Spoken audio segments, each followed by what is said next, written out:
Hi guys, welcome to a playthrough of the Streets of Hope level from Hitman Absolution. My name's Travis, I'm on the community team at IO Interactive in Copenhagen, and I'm with the game director, Tor Bluestyle, who's here with me. Hey, and hope you will enjoy this speedy playthrough of this very large level from Hitman Absolution. Yeah, we're gonna play through it in 17 minutes. It's a bit of an expert playthrough. You have to know your way around the Streets of Hope to be able to pull it off to this level of accuracy and efficiency. But to give you a bit of intel on where we are and what we're doing, we're obviously Agent 47. He's gone rogue from the ICA. He's on the trail of a girl called Victoria. The lead that he's got to get to this point is he's following a guy called Lenny the Limp Dexter. He's the son of Blake Dexter, the benefactor of this town, so he's a pretty important character in the game. Lenny knows about the whereabouts of Victoria, and he's also told his gang, he's with the Cougar gang, his little posse that he rolls with, you could say. So we need to take those 5 guys out, we need to get to Lenny, we need to kidnap him, all within this one level, so there's a lot happening here. Yeah, it's a pretty huge environment, and it's all pretty kind of free roaming. You can kind of go around and scope out the situations, find different elements that you can use to your advantage. There's a lot of kind of improvised weapons around. There's a lot of different disguises, and there's to every single hit within this level there's a large amount of entry points to it. So here we're homing in on our first target, which is the leader of the gang. We've kicked off already. We've had a scope of the land. We know a little bit about Hope so far. Our first target is going into the convenience store here, so we're going to follow him in the back entrance and see how we get on. Yeah, so as this is a more, you can say it's a large part of the, this is a large level within the game, and as you can kind of walk around freely, also everything you do they will kind of cascade out if you're kind of causing trouble here. I mean, theoretically you could take down your target straight away here and kill his girlfriend in the same time, but you'll have to deal with the consequences of that, and if anyone here shouting or gunshots, they will come running and try to find out what it is. So rather than take him down here, we'll wait for him to go upstairs, use a distraction here to get past his girlfriend. So the most immediate thing that we can see is a radio. So we've triggered the radio on, which of course the clerk here is going to be thinking, well, why is there a radio playing? She's trying to see who it is, and we've managed to get away and kind of sneak past her now. As she's confused or looking at the radio, we're in a trespassing zone here, so we need to be careful not to be seen. Yeah, so if you're trespassing within the game, it doesn't mean that you're instantly dead if you're found. It means that you will be kind of escorted out of the premises. But of course now, since this is one of the targets, he's standing in front of some very compromising evidence of this Cougar gang trying to kidnap this girl Victoria and sell her off to an arms company.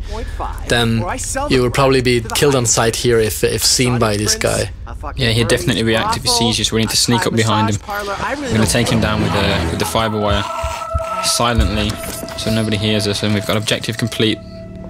We need to dump the body, because his girlfriend will probably be coming up to see where he is pretty soon. Yeah, so hiding evidence or hiding bodies as part of that is, of course, it's good for kind of erasing your tracks, and it's all kind of tracked in our score. Everything that you do is logged, and you kind of get a positive or negative score based on how you're playing and using the different features of the game. And being undetected or being unseen and not leaving any traces behind is a very good way of playing. Yeah, and all of that information's stored in the notebook that we just saw on the screen. It also keeps the challenges, right, and it keeps targets, your objectives.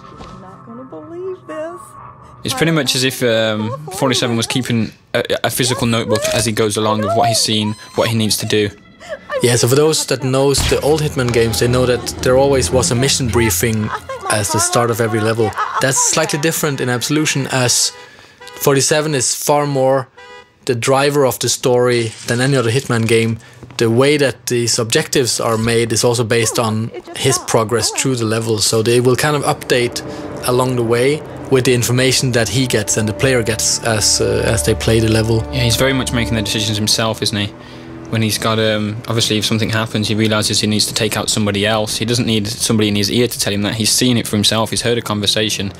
So it's very dynamic in that sense. Yeah, so actually for this level, as you enter, you only know that Lenny the Limp has to be kidnapped. But as you enter the level, you find out, okay, there is these guys, this cougar gang, and they know way too much about Victoria, so they also have to be taken out. So this is an objective that you won't really know until you actually come to this place in the level. Or until you watch this video and we tell it to everyone. Yeah, of course. So here, as you can see, there is things lighting up an instinct that you can use as a player. Some of them are hiding places, other things are objects that can be used to cause an accident. And especially with the targets, of course, it's very useful if you make it look like an accident. Then they won't even be looking for a killer if they didn't even know it was a murder committed. And the instinct as well, you're about to trigger it here as well. You can see the targets, or the NPCs are lighting up as well. And we saw when we came past there was a little icon for a hint. It's for those of you, you can obviously see that we're not playing in purist mode, our difficulty where you get no help from the game at all. All of these options can be turned off if you want a real challenge. So bear that in mind as you play through. That if you are a purist player and you really want a really difficult experience, you can customize it that way, if that's the sort of thing that you're looking for. But to show off the features, we're going to keep the HUD on for this playthrough. So we're approaching our second target here. He is on the phone, and an easy prey for a trained assassin. And instead of just killing him off straight away, we will kind of subdue him and try to make it look like an accident here, actually, by using the explosives that we found earlier. So we had the option to snap his neck as well. That's if we're running short of time, or if we just feel like being a bit more brutal through the level, isn't it? It's very much about choice, right? All the different mechanics are built to create sensible choices for the player. If you want to be brutal, if you want to be violent, you can do that, but it will affect your scores and your challenges. Oh, busted. Alright, we'll deal with this. You're under arrest. Ow.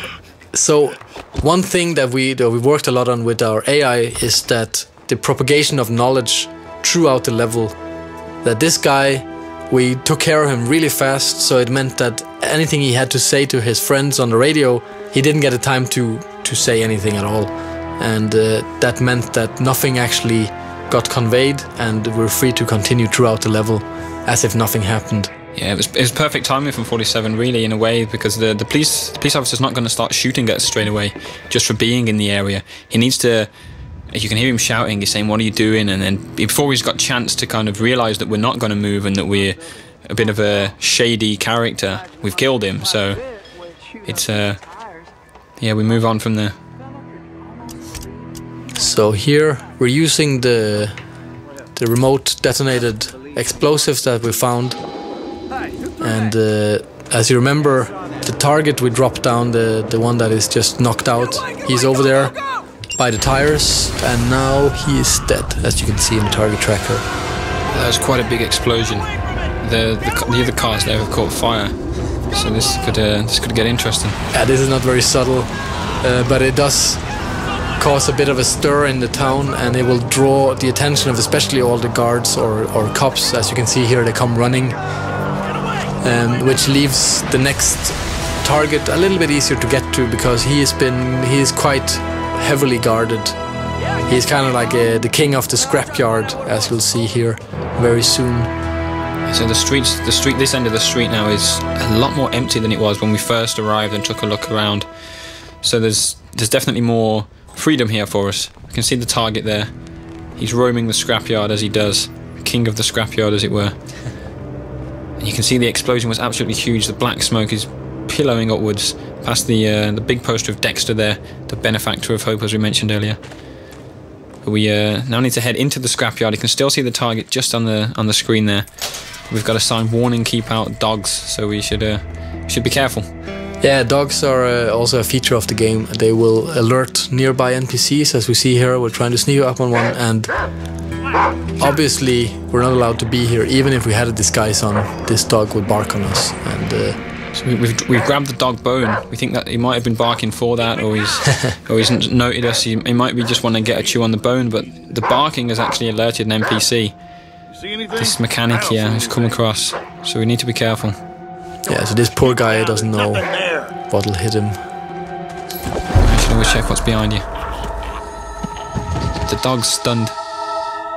Yeah, so as we're trespassing here in the scrapyard, this mechanic comes in pretty handy, as we can take his disguise and move around a lot more freely in this area.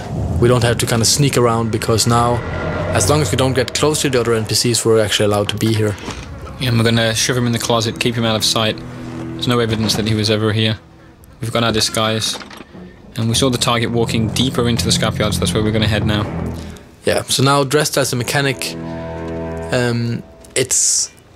if you have to get close to other NPCs, it's very useful to blend into the environment and kind of just pretend that you belong here. So as we'll see here, this NPC, he is kind of wondering who you are, but he's not suspicious yet. But if you kind of would have stayed closer to him for a longer amount of time, then he would eventually have found out, or if there's 2 or 3 of them close. Yeah, the mechanics will recognize if there's it's a small town, so they know each other pretty well.